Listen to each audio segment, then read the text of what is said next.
뭐라고? 가정부 주제에 네가 통역을 한다고? 정말 네가 통역을 해낸다면 내가 바로 월급을 10배로 올려주지. 주위의 모든 직원들의 시선이 한 곳에 몰리고 그들은 이광경을 지켜보았죠. 하지만 그들은 몰랐습니다. 내가 국제학을 전공하고 5개 국어에 능통하다는 것을. 그 후에 제 운명이 어떻게 바뀌었을까요? 이야기 시작하기 전에 구독과 좋아요 부탁드립니다. 안녕하세요. 저는 김하늘이에요. 29살 가정부로 일하고 있습니다. 사람들은 제가 걸레질이나 하는 평범한 가정부라고 생각해요. 그런데 사실 저는 5개 국어를 구사할 수 있거든요. 영어, 중국어, 일본어, 프랑스어, 독일어까지요. 대학에서 국제학을 전공했고 꿈도 있었죠. 하지만 현실은 달랐어요. 생계를 위해 가정부가 되었고 지금까지 3년째 이 일을 하고 있습니다. 제가 일하는 곳은 강남 한복판에 있는 글로벌 기업 백 회장의 저택이에요. 로렌스 백 회장님은 55살의 권위적인 분이셔서 직원들을 대할 때 항상 위에서 내려다보듯 말씀하세요. 특히 저 같은 가정부에게는 더욱 그렇죠. 그런데 오늘 아침 저택 안이 갑자기 소란스러워졌어요. 이지우 씨, 통역사 연락은 됐나요? 회장님의 비서인 이지우 씨가 전화기를 붙잡고 있었어요. 얼굴이 새하얗더라고요. 죄송합니다, 회장님. 갑자기 몸살이 나서 오지 못한다고 하는데요. 뭐라고요? 2시간 후에 독일 투자자들이 온다고요. 이런 중요한 미팅을 어떻게 해요? 회장님의 목소리가 점점 높아졌어요. 저는 2층 계단 청소를 하면서 아래층 상황을 지켜보고 있었죠. 그때 한 분이 급하게 들어오셨어요. 최은석 차장님이었습니다. 비서실에서 일하시는 분인데 항상 정중하고 차분한 분이에요. 회장님, 다른 통역사를 알아보고 있습니다만 시간이 촉박해서요. 그럼 어떻게 하자는 거예요? 100억 원짜리 계약인데 말도 안 통하면 어쩌자는 겁니까? 회장님이 소파에 털썩 앉으시며 이마를 짚었어요. 그런데 그때였어요. 제 입에서 작은 소리가 흘러나왔습니다. 제가 할 수 있어요. 순간 모든 시선이 저에게 집중됐어요. 청소 도구를 든 채 서 있는 저를 보며 다들 당황한 표정이었죠. 뭐라고요? 회장님이 눈살을 찌푸리며 물어보셨어요. 독일어 통역 말씀이세요. 제가 할 수 있습니다. 이지우 씨가 어이없다는 듯 웃었어요. 하늘 씨, 농담은 그만하세요. 이런 상황에서요? 그런데 최은석 차장님이 저를 유심히 바라보시더라고요. 뭔가 다른 표정이었어요. 하늘 씨, 정말로 독일어를 하실 수 있나요? 네, 차장님. 대학에서 독일어과를 복수 전공했어요. 교환학생으로 베를린에서 1년 동안 공부하기도 했고요. 회장님이 비웃듯 말씀하셨어요. 가정부가 통역을 한다고요? 말도 안 되는군요. 회장님, 한번 믿어보시는 게 어떨까요? 최은석 차장님이 조심스럽게 말씀하셨어요. 차장, 정신 나갔어요? 100억 원짜리 계약을 가정부한테 맡기자고요? 그때 저는 용기를 내어 한마디 더 했어요.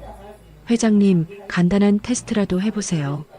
제가 정말 할 수 있는지요? 회장님이 저를 위아래로 훑어보시더니 피식 웃으셨어요. 좋아요. 그럼 해낸다면 가정부 말고 정식 직원으로 월급 10배 약속하죠. 그 말을 들은 순간 제 심장이 쿵쾅거렸어요. 월급 10배라니요. 그동안 꾸었던 꿈들이 다시 고개를 들기 시작했어요. 하지만 회장님의 눈빛은 여전히 의심스럽기만 했죠. 아무도 저를 믿지 않았어요. 아니, 믿을 이유가 없겠죠. 3년 동안 걸레질만 해온 가정부니까요. 그런데 최은석 차장님만은 달랐어요. 뭔가 믿어주는 것 같은 눈빛이었거든요. 과연 제가 이 기회를 잡을 수 있을까요? 그리고 이 일이 제 인생을 정말 바꿔놓을 수 있을까요? 2시간 후 운명의 순간이 다가오고 있었습니다. 2시간이 흘렀어요. 저는 평상시 가정부 유니폼 대신 검은색 블라우스와 회색 치마를 입고 있었습니다. 최은석 차장님이 비서실에서 빌려주신 옷이었죠. 거울 앞에서 제 모습을 다시 한번 확인했어요. 머리를 단정하게 올리고 떨리는 손을 꽉 쥐었습니다. 이런 중요한 자리에 서본 게 언제였는지 기억도 나지 않더라고요. 회의실 문을 열고 들어갔을 때 회장님이 저를 보며 고개를 저으셨어요. 정말 이런 일을 시키는 제가 미친 것 같네요. 독일 투자자 두 분이 이미 자리에 앉아 계셨어요. 한 분은 마르틴 밀러라는 60대 남성이었고 다른 분은 안나 슈미트라는 40대 여성이었습니다. 두 분 다 정장 차림으로 단정하게 앉아 계셨죠. 제가 자리에 앉자 마르틴 씨가 독일어로 말씀하셨어요. 안녕하세요. 오늘 통역을 담당하시는 분이신가요? 순간 제 심장이 멈추는 것 같았어요. 하지만 깊게 숨을 쉬고 차분한 목소리로 대답했습니다. 네, 안녕하세요. 오늘 통역을 담당하게 된 김하늘입니다. 잘 부탁드려요. 독일어가 자연스럽게 흘러나왔어요. 그런데 회장님이 깜짝 놀라시더라고요. 발음이 제대로 된 것 같았거든요. 안나 씨가 미소를 지으며 말씀하셨어요. 독일어를 정말 잘하시네요. 어디서 배우셨어요? 베를린에서 1년 동안 공부했습니다. 훔볼트 대학교에서요. 그 말을 들은 두 분이 서로 눈을 마주치셨어요. 훔볼트 대학교는 독일에서도 유명한 곳이거든요. 회장님이 조금 당황한 표정으로 회의를 시작하셨어요. 그럼 시작해보죠. 마르틴 씨가 본격적으로 사업 이야기를 꺼내셨어요. 복잡한 투자 조건과 기술적인 용어들이 쏟아져 나왔습니다. 저는 한 단어도 놓치지 않으려고 집중했어요. 우리 회사는 한국 시장에 5년간 300억 원을 투자하려고 합니다. 하지만 기술 이전과 품질 관리 시스템에 대한 보장이 필요해요. 제가 이 내용을 한국어로 정확하게 통역했을 때 회장님의 표정이 변했어요. 놀라움과 의심이 섞인 눈빛이었죠. 그런데 진짜 시험은 지금부터였어요. 안나 씨가 복잡한 재무 구조에 대해 설명하기 시작하셨거든요. 현재 환율 변동과 유럽 중앙은행 정책을 고려할 때 투자 회수 기간을 3년에서 5년으로 조정하는 게 현실적입니다. 저는 단순히 단어만 옮기지 않았어요. 한국의 비즈니스 문화에 맞게 표현을 다듬어서 전달했습니다. 유럽 금융 상황을 보면 투자금 회수가 조금 더 걸릴 수 있다는 말씀이세요. 그래서 처음 계획보다 여유 있게 잡자고 하시네요. 회장님이 고개를 끄덕이셨어요. 이해하기 쉽게 설명한 것 같았거든요. 그런데 마르틴 씨가 갑자기 까다로운 질문을 하셨어요. 한국 정부의 규제 정책은 어떻게 보시나요? 특히 외국인 투자에 대한 제한이 있는지 궁금합니다. 이건 단순한 통역을 넘어선 질문이었어요. 저는 잠시 망설였지만 정확한 정보를 전달하기로 했습니다. 회장님, 외국인 투자에 대한 정부 규제 정책에 대해 질문하고 계세요. 특히 제한 사항이 있는지 알고 싶어 하시네요. 회장님이 답변하시는 동안 저는 독일 비즈니스 문화를 고려해서 통역했어요. 독일 사람들은 직설적이고 정확한 정보를 좋아하거든요. 회의가 진행될수록 분위기가 좋아졌어요. 마르틴 씨와 안나 씨가 점점 편안해 하시는 게 보였거든요. 통역사분이 정말 훌륭하네요. 문화적 차이까지 고려해서 설명해 주시니까 이해가 쉬워요. 안나 씨가 저에게 직접 독일어로 말씀하셨어요. 그 순간 제 가슴이 뜨거워졌습니다. 회의가 끝난 후 두 분이 악수를 청하시며 말씀하셨어요. 다음 주에 계약서 초안을 보내드리겠습니다. 오늘 정말 좋은 시간이었어요. 마르틴 씨가 나가시면서 제게 명함을 건네셨어요. 혹시 프리랜서로 통역 일을 하시나요? 다음에도 부탁드리고 싶습니다. 독일 투자자들이 나간 후 회의실은 조용해졌어요. 회장님이 의자에 앉은 채로 저를 바라보고 계셨습니다. 말을 잇지 못하시더라고요. 이지우 씨가 작은 목소리로 말했어요. 하늘 씨, 정말 대단하셨어요. 최은석 차장님은 저를 진지한 눈빛으로 바라보고 계셨어요. 처음 보는 표정이었습니다. 회장님이 드디어 입을 열으셨어요. 김하늘 씨, 정말로 가정부였나요? 네, 회장님. 그럼 왜 지금까지 이런 능력을 숨기고 있었죠? 그 질문에 저는 한동안 대답하지 못했어요. 어떻게 설명해야 할지 모르겠더라고요. 꿈을 포기하고 살아온 3년이 머릿속을 스쳐 지나갔습니다. 회장님, 기회가 없었거든요. 간단한 대답이었지만 제 마음속 깊은 상처가 담겨 있었어요. 회장님이 잠시 생각하시더니 말씀하셨어요. 약속한 대로 정식 직원으로 모시겠습니다. 월급도 10배로요. 그 말을 들은 순간 제 눈에서 눈물이 날 뻔했어요. 하지만 참았습니다. 아직은 시작일 뿐이라는 걸 알았거든요. 최은석 차장님이 저에게 다가오셨어요. 하늘 씨, 정말 축하해요. 그런데 궁금한 게 있어요. 네, 차장님. 정말로 우연히 이런 기회가 온 걸까요? 그 질문에 저는 잠시 당황했어요. 뭔가 다른 의미가 숨어 있는 것 같았거든요. 사실 이 모든 일이 정말 우연이었을까요? 아니면 누군가 계획한 일이었을까요? 그리고 제가 이제부터 맞닥뜨릴 일들은 과연 어떤 것일까요? 새로운 시작이 기다리고 있었지만 동시에 예상치 못한 문제들도 함께 다가오고 있는 것 같았어요. 다음 날 아침 8시 저는 새로운 정체성으로 출근했어요. 정식 통번역 보조직이라는 발령장을 받았거든요. 비서실 책상이 제 자리였습니다. 창가 쪽 작은 책상이었지만 어제까지 걸레를 들고 다니던 제게는 꿈만 같았어요. 컴퓨터도 있고 전화기도 있고 심지어 제 이름이 적힌 명패까지 있었죠. 그런데 분위기가 이상했어요. 이지우 씨가 제 책상 앞을 지나가면서 찬물을 부었거든요. 아, 그 자리 원래 김 과장 자리였는데요. 김 과장은 다른 팀으로 발령났어요. 옆자리 직원이 작은 목소리로 말했어요. 누군가 자리를 빼앗겼다는 뜻이었죠. 제 가슴이 철렁 내려앉았습니다. 점심시간이 되자 더 명확해졌어요. 직원 식당에서 제가 줄을 서자 앞에 있던 2명이 뒤를 돌아보더니 수군거렸어요. 어제까지 걸레질하던 사람이 갑자기 통역사래요. 그러게요. 운이 좋긴 하네요. 실력도 확인 안 해보고 바로 정직원이라니. 좀 이상하지 않나요? 저는 조용히 음식을 받고 구석자리에 앉았어요. 혼자 먹는 점심이 이렇게 쓸쓸할 줄 몰랐거든요. 그런데 최은석 차장님이 제 앞에 앉으셨어요. 하늘 씨, 괜찮아요?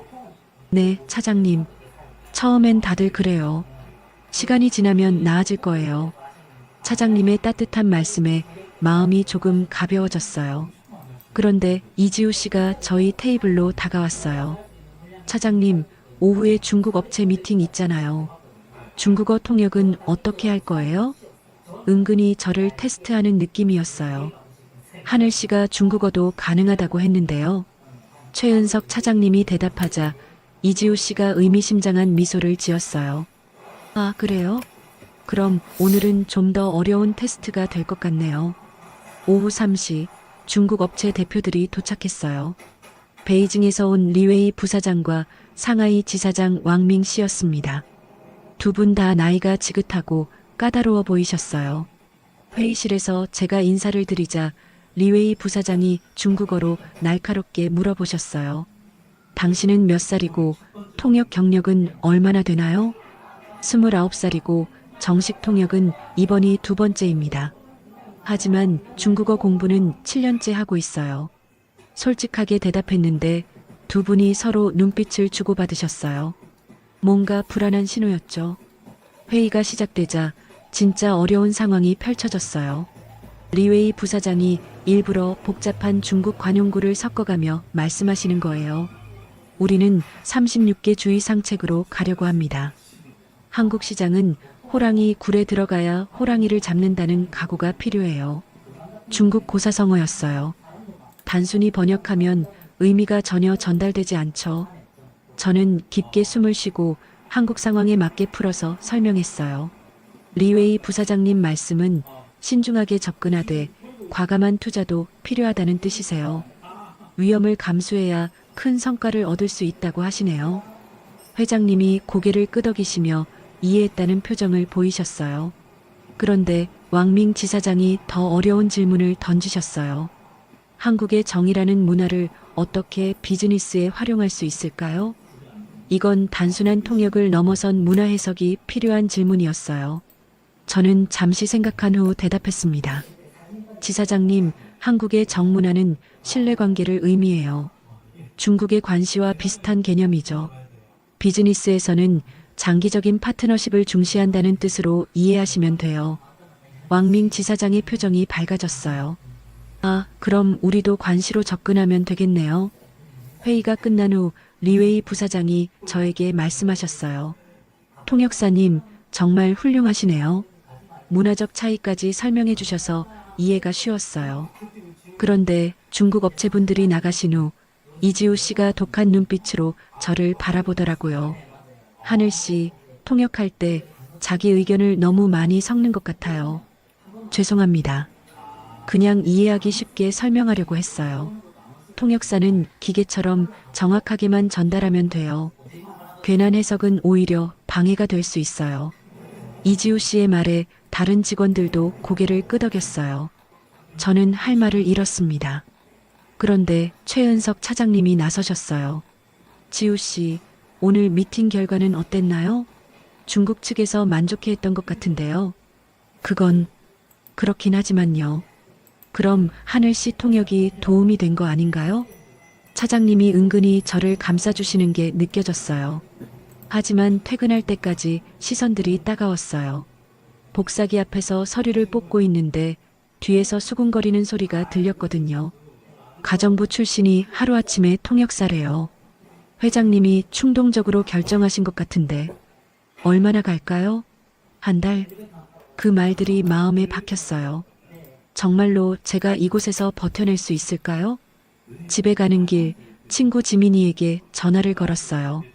지민아, 나 정말 힘들어. 하늘아, 괜찮아. 처음엔 다 그래. 너 실력 있잖아. 그런데 여기는 실력만으로는 안 되는 것 같아. 정말 그랬어요. 이곳은 보이지 않는 규칙들이 있었고 저는 아직 그 규칙을 모르고 있었거든요. 다음 날도 그 다음 날도 비슷했어요. 중요한 미팅마다 제 통역 실력은 인정받았지만 직장 내에서의 위치는 여전히 애매했죠. 그런데 일주일이 지난 어느 날 최은석 차장님이 조용히 말씀하셨어요. 하늘 씨, 다음 주에 일본 본사 임원들이 와요. 정말 중요한 미팅인데 통역을 맡을 수 있을까요? 네, 차장님. 그런데 이번엔 좀 다를 거예요. 정말 까다로운 분들이거든요. 차장님의 표정이 심각했어요. 뭔가 큰 시험이 기다리고 있는 것 같았거든요. 과연 제가 이번에도 잘 해낼 수 있을까요? 그리고 이 모든 시련을 견뎌내면 정말로 이곳에서 인정받을 수 있을까요? 아니면 더 큰 문제가 제게 다가오고 있는 걸까요? 월요일 아침 회사 전체가 술렁거렸어요. 주말 사이에 큰일이 터졌거든요. 회장님이 긴급 전체 회의를 소집하셨습니다. 임직원 모두가 대회의실에 모였죠. 회장님의 얼굴이 어느 때보다 굳어 있었어요. 지난주 금요일 우리 회사 내부 정보가 경쟁사로 유출되었습니다. 웅성거리는 소리가 회의실을 가득 채웠어요. 저도 깜짝 놀랐습니다. 일본 본사와의 합작 투자 계획이 통째로 넘어갔어요. 이 정보를 아는 사람은 비서실 직원들 뿐이었습니다. 순간 비서실 사람들의 얼굴이 하얗게 질렸어요. 저도 그중 한 명이었거든요. 보안팀과 함께 내부 조사를 실시할 예정입니다. 여러분의 협조 부탁드려요. 회의가 끝난 후 분위기가 최악이었어요. 비서실로 돌아오는 길에 다른 부서 직원들이 저희를 의심스럽게 바라보더라고요. 이지우 씨가 제 옆을 지나가면서 차갑게 말했어요. 하늘 씨, 설마 당신은 아니겠죠? 당연히 아니에요. 그럼 다행이네요. 가정부 출신이 이런 일까지 연루되면 정말 곤란할 뻔했어요.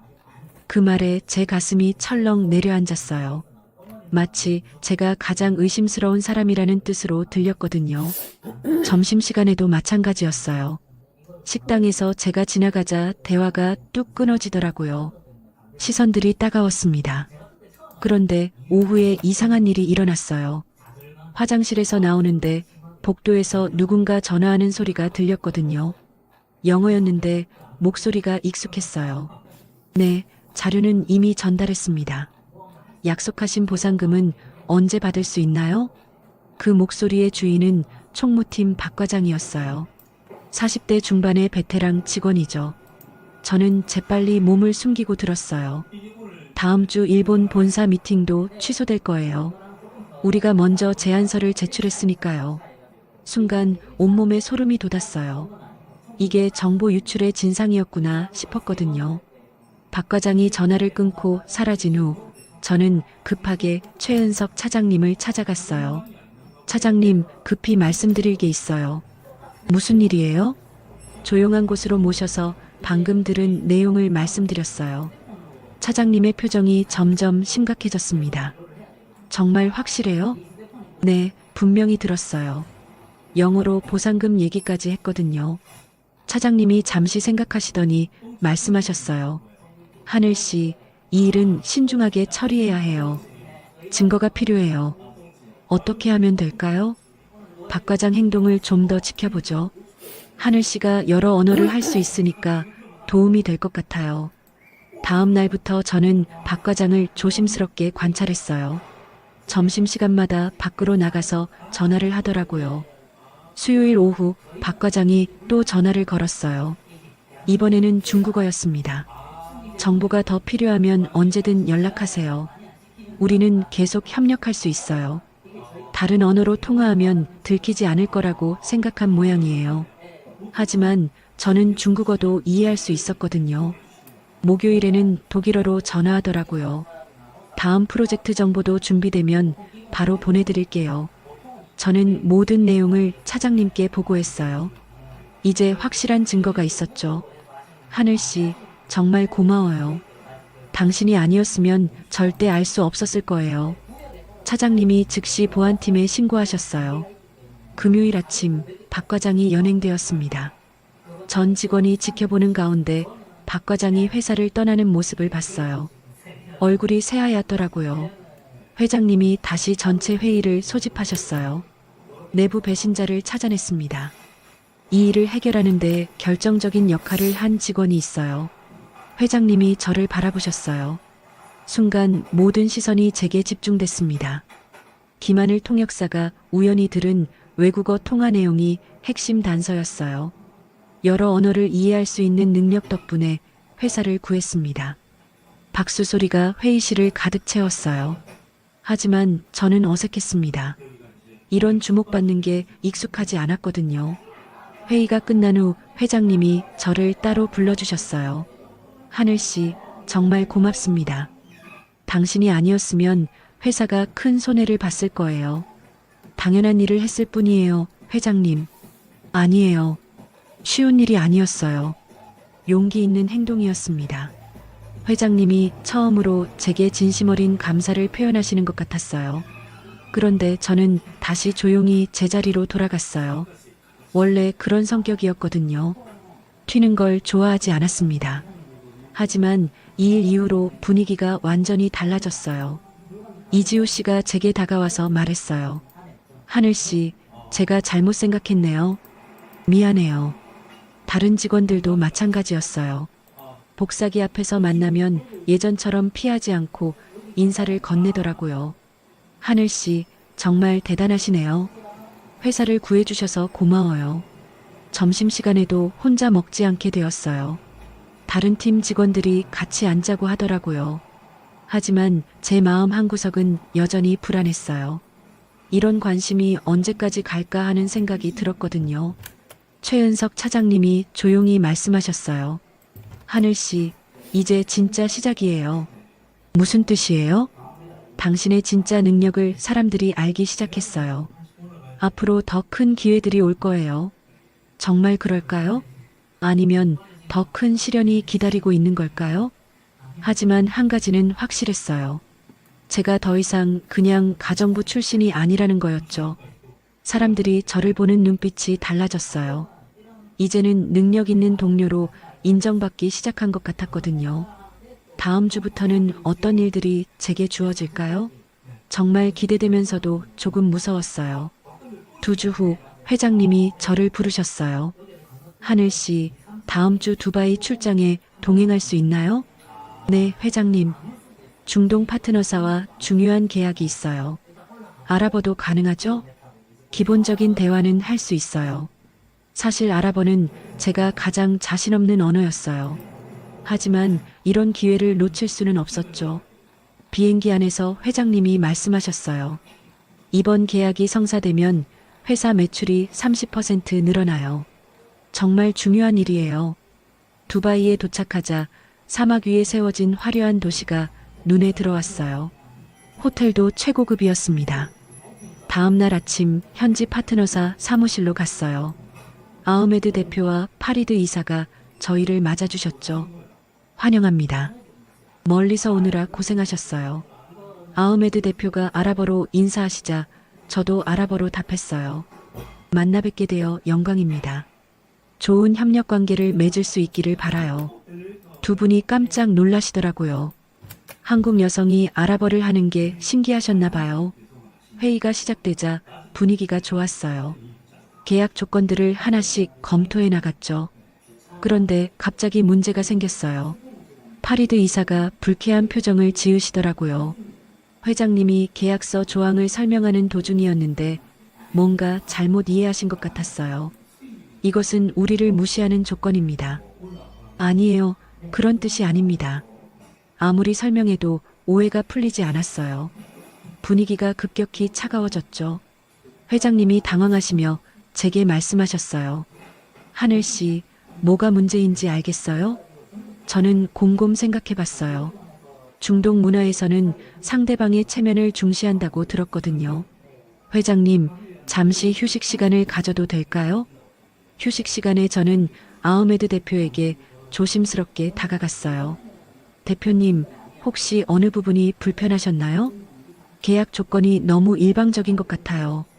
아, 그 부분은 서로 윈윈하자는 뜻이었어요. 표현이 부족했나 보네요. 저는 중동식 비즈니스 관례에 맞게 다시 설명드렸어요. 상호 존중과 장기적 파트너십을 강조하면서요.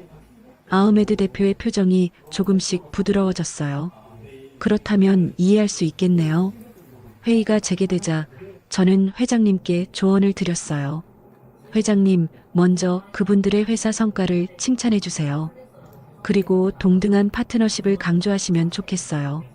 회장님이 제 조언대로 하시니까 분위기가 완전히 달라졌어요. 저희는 귀하의 회사를 정말 존경합니다. 함께 성장하는 파트너가 되고 싶어요. 파리드 이사가 만족스러운 표정으로 고개를 끄덕이셨어요.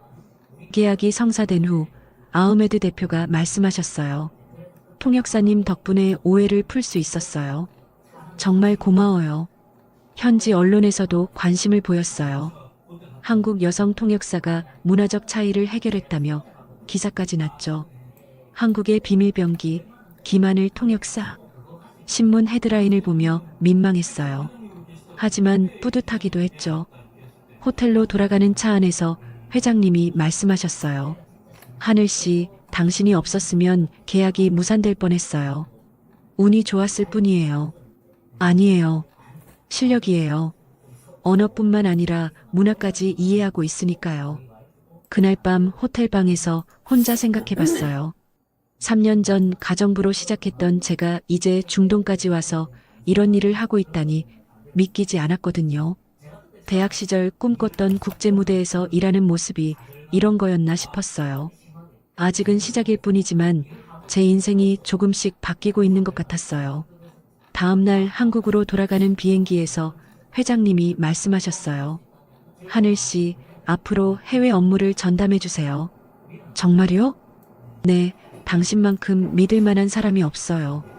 창밖으로 보이는 구름들처럼 제 미래도 하얗게 펼쳐지는 것 같았어요. 하지만 마음 한구석에서는 불안함도 느꼈어요. 이런 성공이 계속될 수 있을까 하는 생각이 들었거든요. 과연 제가 이 새로운 역할을 잘 해낼 수 있을까요? 한국에 돌아온 다음 날부터 이상한 일이 시작됐어요. 회장님이 저를 피하시는 것 같았거든요. 두바이에서는 그렇게 고마워하시더니 갑자기 차가워지셨어요. 복도에서 마주쳐도 눈인사만 하고 지나가시더라고요. 비서실 분위기도 달랐어요. 제가 들어가면 대화가 뚝 끊어졌습니다. 이지우 씨가 의미심장한 미소를 지으며 말했어요. 하늘 씨, 중동 출장 어떠셨어요? 현지 언론에도 나왔다면서요? 그냥 운이 좋았을 뿐이에요. 아, 그런가요? 근데 소문이 좀 이상하던데요. 무슨 소문이요? 별것 아니에요. 그냥 궁금해서요. 이지우 씨의 표정에서 불안한 기운이 느껴졌어요. 뭔가 꾸미고 있는 것 같았거든요. 며칠 후 더 명확해졌어요. 점심시간에 화장실에서 다른 팀 직원들이 수군거리는 소리가 들렸어요. 하늘이라는 사람, 회장님과 뭔가 있는 것 같지 않아요? 그러게요.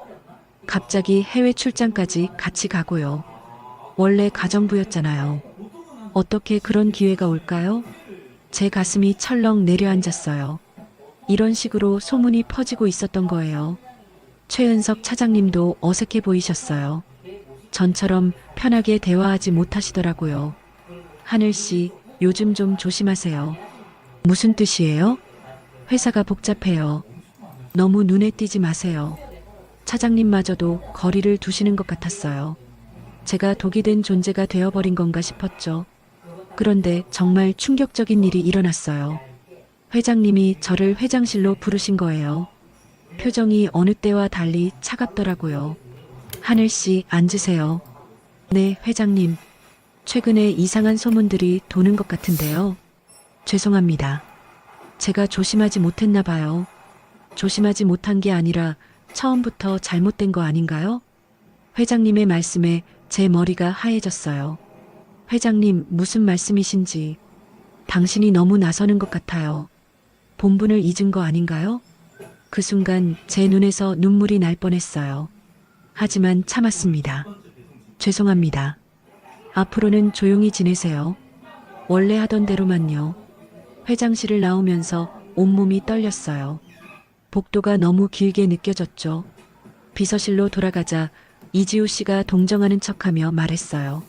하늘 씨, 괜찮아요? 네. 그냥 원래 자리로 돌아가는 게 나을 수도 있어요. 너무 무리하지 마세요. 그 말에 제 마음이 완전히 무너졌어요. 결국 저는 다시 그냥 가정부로 돌아가야 하는 건가 싶었거든요. 집에 가는 길이 너무 무거웠어요. 지하철 안에서 혼자 울고 싶었지만 참았습니다. 친구 지민이에게 전화를 걸었어요. 지민아, 나 정말 힘들어. 하늘아, 무슨 일이야? 모든 걸 털어놨어요. 지민이가 화를 내더라고요. 그 사람들이 너무해. 하늘이가 뭘 잘못했다고. 나도 모르겠어. 내가 너무 나섰나 봐. 아니야. 넌 잘못한 거 없어. 하지만 지민이의 위로도 제 마음을 달래주지는 못했어요. 일주일 동안 정말 힘들었어요.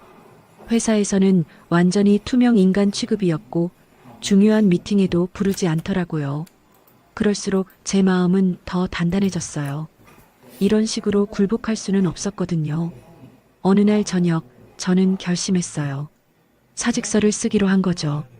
김하늘은 개인적인 사유로 사직을 신청합니다. 짧은 사직서였지만 제 마음을 모두 담았어요. 더 이상 이런 굴욕을 당하며 살 수는 없었거든요.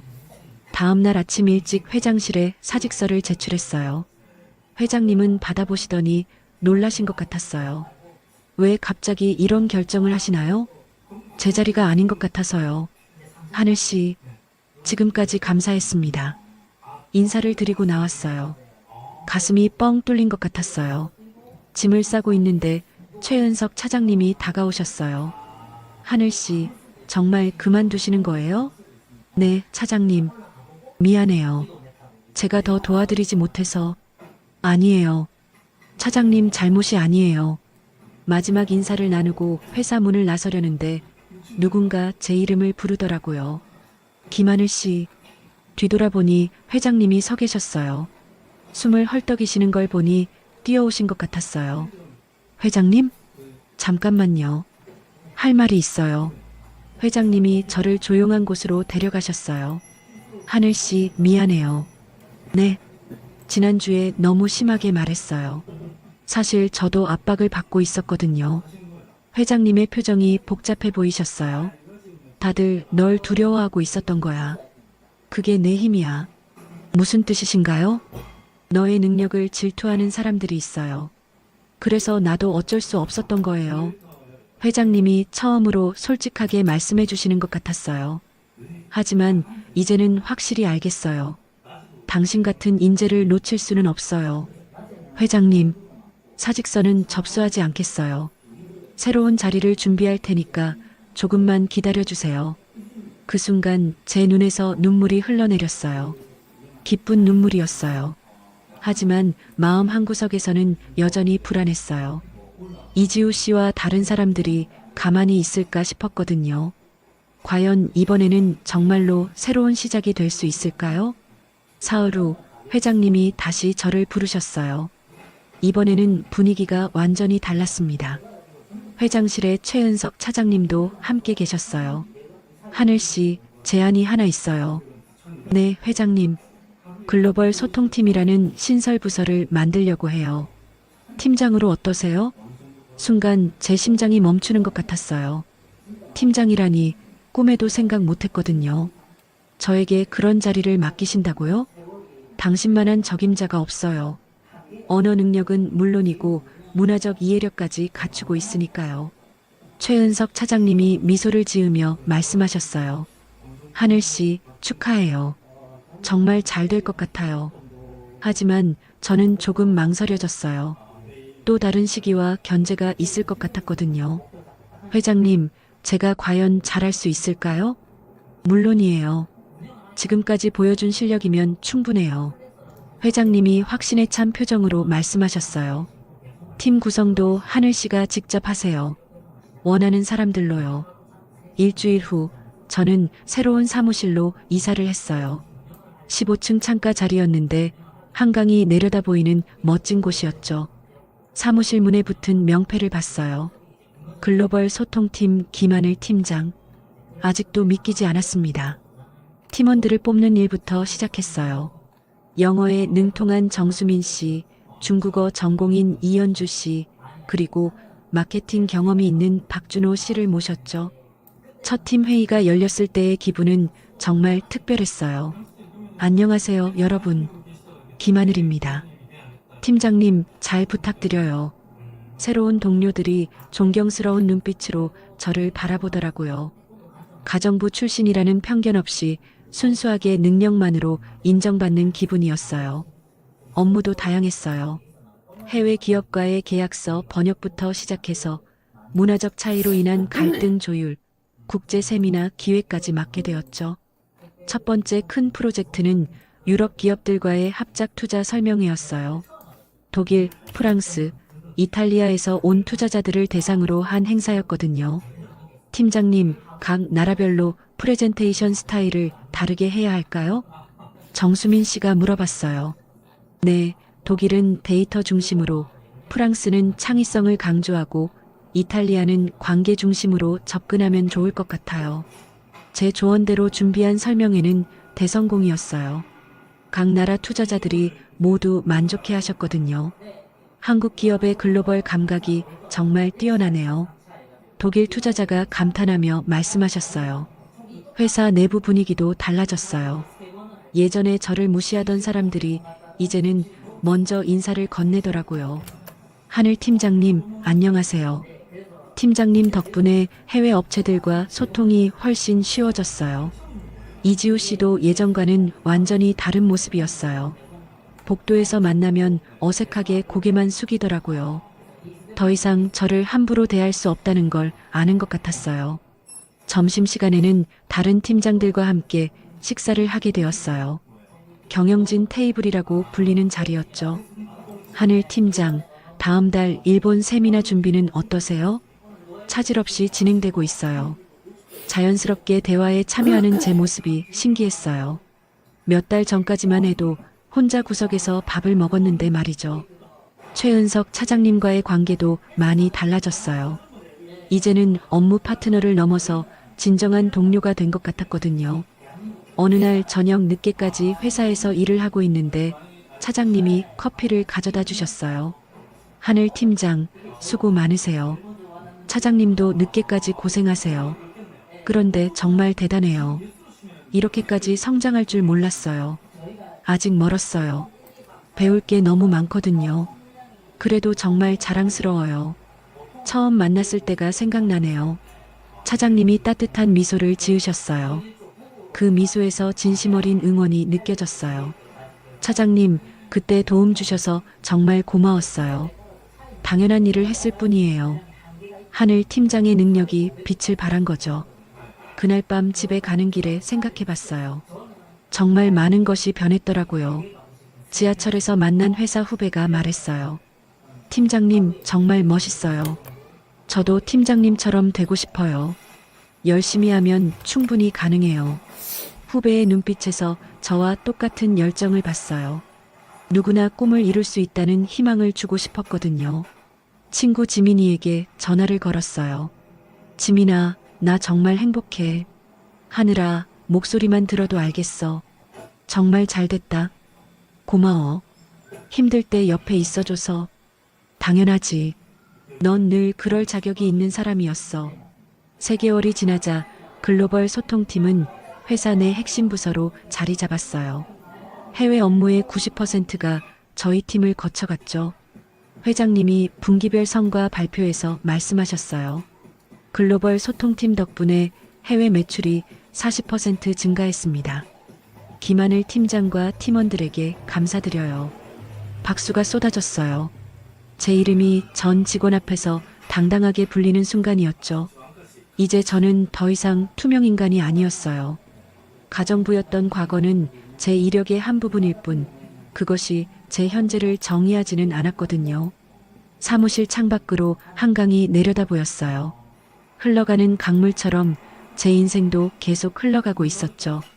하지만 아직 해결되지 않은 문제들이 있었어요. 이지우 씨의 견제는 여전했고, 회사 내부의 복잡한 정치도 완전히 사라진 건 아니었거든요. 과연 이런 평화가 계속될 수 있을까요? 아니면 또 다른 시련이 기다리고 있을까요? 그래도 이제는 확신할 수 있었어요. 어떤 어려움이 와도 이겨낼 수 있다는 걸 말이에요. 1년이 흘렀어요. 저는 이제 업계에서 꽤 알려진 인물이 되었습니다. 글로벌 커뮤니케이션 분야에서 김하늘이라는 이름을 모르는 사람이 없을 정도였죠. 하지만 가장 큰 변화는 제 마음이었어요. 어느 날 회장님이 제안하셨어요. 하늘 팀장, 후배 양성 프로그램을 만들어 보면 어떨까요? 어떤 프로그램이요? 다양한 배경의 인재들에게 기회를 주는 거예요. 학력이나 경력보다는 열정과 잠재력을 보는 거죠. 회장님의 제안에 제 가슴이 뛰었어요. 과거의 제 모습이 떠올랐거든요. 정말 좋은 생각이네요. 그렇게 시작된 드림 브릿지 프로그램은 큰 화제가 되었어요. 학력이나 출신에 상관없이 언어 능력과 의지만 있으면 지원할 수 있는 프로그램이었거든요. 첫 번째 교육생으로 선발된 사람들을 만났을 때의 기분은 잊을 수 없어요. 20대 초반의 김민지 씨는 고등학교를 졸업하고 편의점에서 일하면서 독학으로 영어를 배웠다고 했어요. 30대 중반의 박철수 씨는 공장에서 일하면서도 중국어 공부를 놓지 않았다고 하더라고요. 모두 제 과거와 비슷한 사람들이었어요. 여러분 환영해요. 앞으로 함께 성장해 나가요. 첫 교육이 시작되는 날 저는 그들을 보며 뭉클했어요. 제가 받지 못했던 기회를 이제 다른 사람들에게 줄 수 있다는 게 행복했거든요. 최은석 차장님도 프로그램에 큰 관심을 보이셨어요. 이제는 차장에서 부장으로 승진하신 상태였죠. 하늘 팀장 덕분에 회사 분위기가 정말 좋아졌어요. 저도 많이 배우고 있어요. 그런데 교육생들에게 팀장님 이야기를 해주시면 어떨까요? 정말 좋은 동기부여가 될 것 같은데요. 처음엔 망설여졌어요. 제 과거를 공개적으로 말한다는 게 쉽지 않았거든요. 하지만 생각해보니 더 이상 숨길 이유가 없었어요. 오히려 누군가에게 희망이 될 수 있다면 기꺼이 나누고 싶었죠. 3개월 후 첫 번째 교육과정이 끝나는 날이었어요. 수료식에는 회장님을 비롯해 임직원들이 모두 참석했습니다. 제가 축사를 하기로 되어 있었어요. 연단에 올라서자 모든 시선이 저에게 집중됐어요. 교육생들의 기대에 찬 눈빛이 보였죠. 안녕하세요. 김하늘입니다. 박수 소리가 울려 퍼졌어요. 저는 잠시 숨을 고르고 입을 열었습니다. 오늘 여러분에게 제 이야기를 하고 싶어요. 사실 저는 가정부였습니다. 순간 회장이 조용해졌어요. 모두가 숨을 멈추고 저를 바라보더라고요. 3년 전까지 저는 이 회사에서 걸레를 들고 청소를 했어요. 그게 저의 시작이었어요. 교육생들의 눈이 커졌어요. 믿기지 않는다는 표정이었죠. 꿈은 있었지만 기회가 없었어요. 그런데 어느 날 작은 용기를 냈어요. 제가 할 수 있어요라고 말한 거죠. 제 목소리가 떨렸지만 계속했어요. 그때부터 제 인생이 바뀌기 시작했어요. 완전히 다른 사람이 된 건 아니에요. 그냥 제가 가진 능력을 보여줄 기회를 얻은 거였죠. 회장실 사람들을 바라봤어요. 이지우 씨도 있었고 다른 팀장들도 있었죠. 모두 진지한 표정으로 듣고 있었어요. 여러분도 마찬가지예요. 지금 이 자리에 있다는 것만으로도 이미 용기 있는 선택을 한 거예요. 김민지 씨가 눈물을 글썽이더라고요. 출발점이 어디든 상관없어요. 중요한 건 지금부터 어떻게 나아갈 것인가예요. 박철수 씨가 고개를 끄덕이며 박수를 치기 시작했어요. 그러자 다른 사람들도 따라했죠. 박수 소리가 점점 커졌어요. 교육생들뿐만 아니라 임직원들까지 모두 일어서서 박수를 쳤습니다. 그 순간 제 눈에서 눈물이 흘러내렸어요. 부끄러웠던 과거가 이제는 누군가에게 희망이 되었다는 게 감격스러웠거든요. 수료식이 끝난 후 교육생들이 저에게 다가왔어요. 팀장님, 정말 용기가 나요. 저도 팀장님처럼 될 수 있을까요? 물론이에요. 여러분은 충분히 할 수 있어요. 최은석 부장님이 옆에서 말씀하셨어요. 하늘 팀장, 정말 멋있어요. 진짜 리더가 된 것 같아요. 아직 갈 길이 멀어요. 아니에요. 이제는 정말로 다른 사람들에게 길을 열어주는 사람이 되셨어요. 그날 밤 집에 가는 길에 지민이에게 전화를 걸었어요. 지민아, 나 오늘 내 과거 얘기를 다 털어놨어. 정말? 어떤 기분이야? 시원해. 더 이상 숨길 것도 부끄러울 것도 없는 것 같아. 하늘아, 정말 자랑스러워. 지하철 창문에 비친 제 모습을 봤어요. 3년 전에 그 조용한 가정부와는 완전히 다른 사람이 되어 있었죠.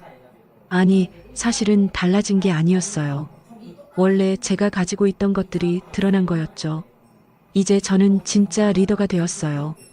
다른 사람들에게 길을 열어주는 사람으로요. 가정부였던 김하늘에서 팀장 김하늘로, 그리고 이제는 누군가의 희망이 된 김하늘로요. 새로운 시작은 언제나 가능합니다. 용기만 있다면요.